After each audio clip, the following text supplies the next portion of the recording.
Lalu seperti apa pemirsa pola penyebaran serta antisipasi penyebaran virus corona yang akan dan sudah dilakukan oleh pemerintah? Sudah hadir di studio Metro TV Dr. Alexander K. Ginting, staf khusus Kementerian Kesehatan bidang pembangunan dan pembiayaan kesehatan. Selamat pagi. Selamat pagi. Pak Alex, kalau kita melihat ini di Wuhan, Tiongkok begitu ya, sudah ada ratusan bahkan katanya ribuan orang yang terkena virus yang semacam corona. Ini sebenarnya virus corona atau seperti apa Pak Alex? Katanya ini tidak pernah terdeteksi sebelumnya virus corona ini. Ya, namanya bagus corona, artinya crown. Karena memang kalau kita lihat di mikroskop elektron itu dia seperti mahkota, makanya disebutkan corona. Dan coronavirus ini yang teridentifikasi di manusia ada yang disebut dengan human coronavirus, tapi ada juga yang di hewan. Jadi yang menjadi masalah sekarang adalah ditemukannya satu penyakit yang memberikan gejala respirasi, gejala batuk, demam, dan itu disebabkan oleh coronavirus yang belum pernah teridentifikasi di manusia. Dan ini diduga ada lompatan dari hewan, sehingga kita sebut juga ini sebagai novel virus, coronavirus, dan karena ditemukan 2019, disebut juga novel virus 2019. Dia karakternya apa yang berbeda dengan virus corona biasa?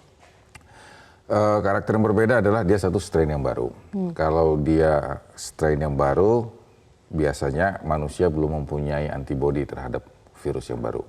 Karena virus itu pada hakikatnya tidak memerlukan antibiotik. Karena dia tidak bisa dibunuh dengan antibiotik. Tapi antibodi dari manusia itulah yang membuat manusia itu bisa bertahan. Jadi kalau ini strain adalah strain baru, manusianya belum mempunyai pertahanan.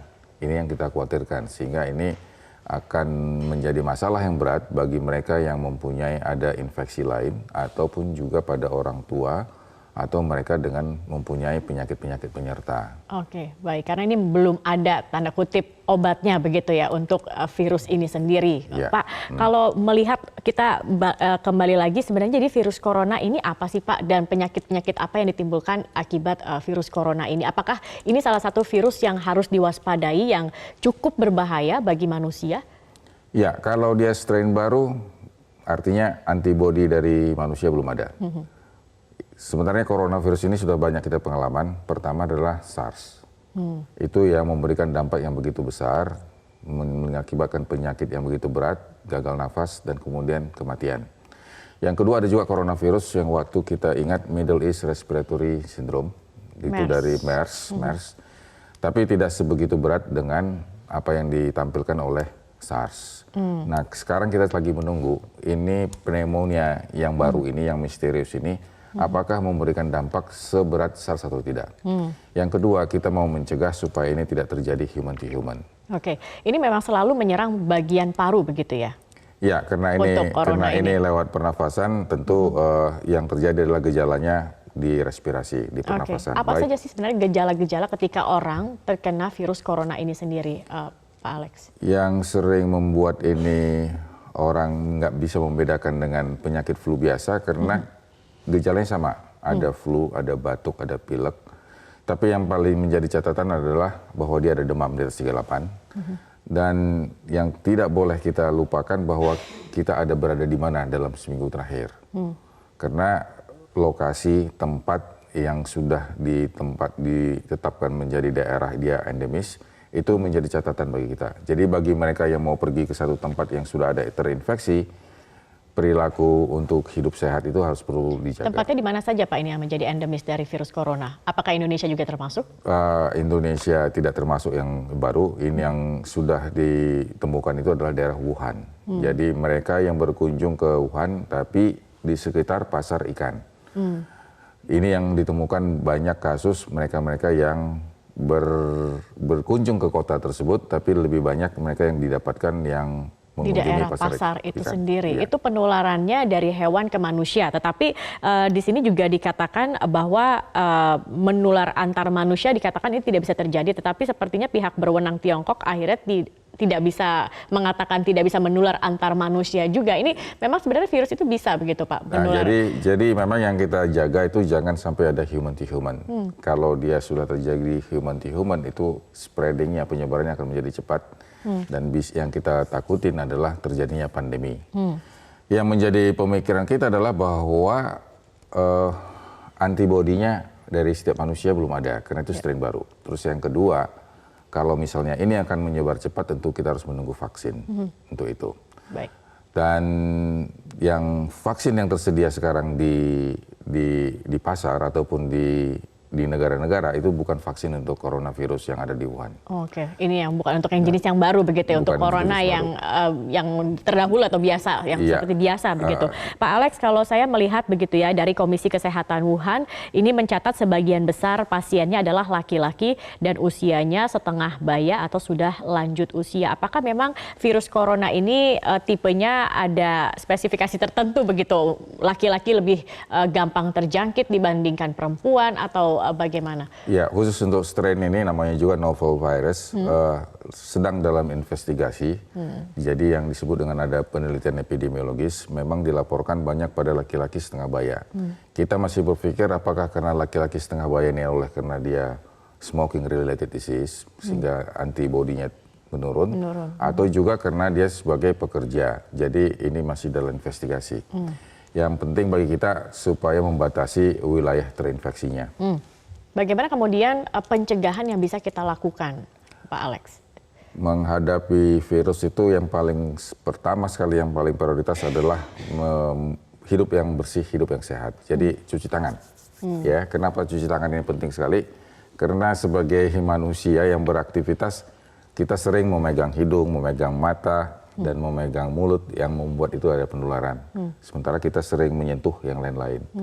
Oleh karena itu cuci tangan menjadi salah satu kata kunci untuk bisa hidup yang sehat. Oke, kemudian juga kalau misalnya gitu, ini kita berandai-andai saja ada kenalan kerabat atau siapapun yang ternyata diduga terkena virus corona yang baru ini begitu. Kemudian apa penanganan atau tindakan yang harus dilakukan kemudian?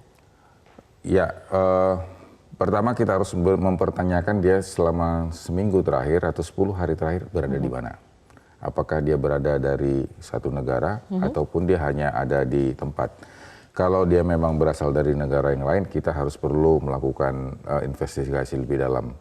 Yang jelas kalau dia mempunyai demam, ada gejala flu, batuk pilek, dan dia baru datang dari luar negeri, ataupun kontak dengan orang yang baru datang dari luar daerah, luar negeri, itu harus melakukan pemeriksaan lebih lanjut ke klinik yang terdekat. Tapi di Indonesia sampai saat ini belum ada laporan, Pak Dari Alex? Indonesia sampai saat ini belum ada laporan, tapi Kementerian Kesehatan sudah menyiapkan pintu-pintu yang ada di bandara, di pelabuhan, dan kemudian di balai-balai untuk meningkatkan kewaspadaan mereka dan mendeteksi. Ini cukup efektifkah dengan menempatkan thermal scanner di pintu-pintu masuk di pelabuhan, di bandara? Yang paling efektif itu adalah terjadinya komunikasi di masyarakat, ada sosialisasi, dan thermal scan itu juga untuk mendeteksi dan sekaligus juga mengingatkan penumpang yang lalu lintasnya cukup tinggi untuk mengetahui bahwa memang sedang terjadi ada infeksi yang sedang dalam investigasi di Cina. Oke, tapi kalau misalnya kita melihat Pak, ini kan pneumonia ini sendiri kan juga memang sudah sering terjadi. Apakah ini pneumonianya akan berbeda dengan yang virus dari corona jenis baru ini? Ya, berbeda.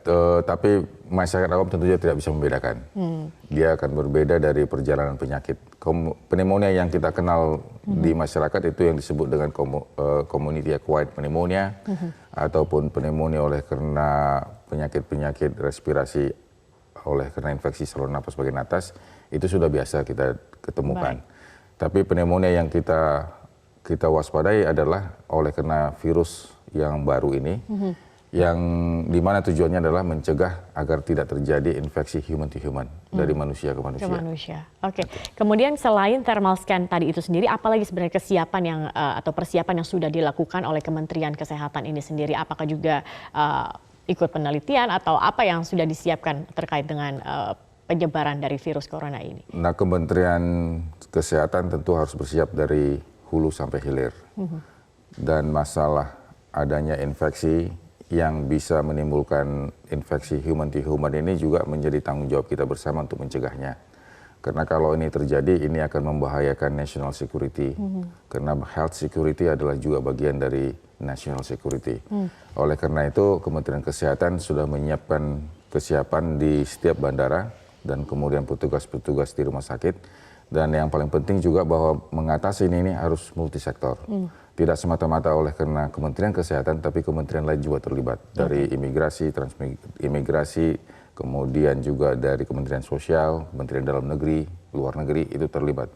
Makanya Kementerian Kesehatan akan melakukan satu exercise yang disebut dengan tabletop exercise, melakukan simulasi kalau seandainya dalam satu pesawat atau dalam satu perjalanan ada yang diduga terinfeksi, bagaimana kesiapan di pelabuhan, bagaimana kesiapan di rumah sakit untuk menerima mereka. Oke, apakah memerlukan ruang-ruang isolasi dan ini sudah dilakukan juga? Ya, jadi untuk di rumah sakit, kalau bila mana ini kita temukan dia confirm case ataupun probable case, maka dia akan ditempatkan di ruang isolasi tekanan negatif yang sudah disiapkan di setiap rumah sakit. Baik, terakhir mungkin Pak Alex, imbauannya bagi masyarakat khususnya ini kan menjelang mungkin libur panjang atau akan berpergian ke luar negeri atau baru kembali dari liburan dari luar negeri. Apa imbauannya terkait dengan virus corona baru ini?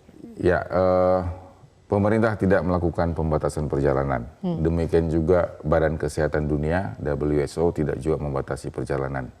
Tapi yang diingatkan adalah adanya kewaspadaan. Jadi kalau kita demam setelah pulang dari luar negeri, kemudian ada gejala infeksi, respirasi atau pernapasan yang terganggu, segera ke klinik dan kemudian segera melaporkan kalau memang sakitnya mulai dari berkunjung dari luar negeri sehingga tiba di kembali Indonesia. Tapi untuk berkunjung ke luar negeri sampai sekarang tidak ada pembatasan. Tidak ada pembatasan. Silakan aja kalau mau. Mungkin menghindari terlebih dahulu daerah Wuhan sendiri yang menjadi endemik tadi Anda katakan ya. Tapi kalau untuk tempat-tempat lain masih relatif untuk aman begitu Pak Alex ya? Ya, tapi ke Wuhan pun tidak ada travel ban, hanya hindarilah pasar ikan yang diduga karena daerah pasar ikan tersebut banyak yang terinfeksi. Baik, Pak Alex terima kasih sudah bergabung bersama kami di Metro Pagi Prime Time.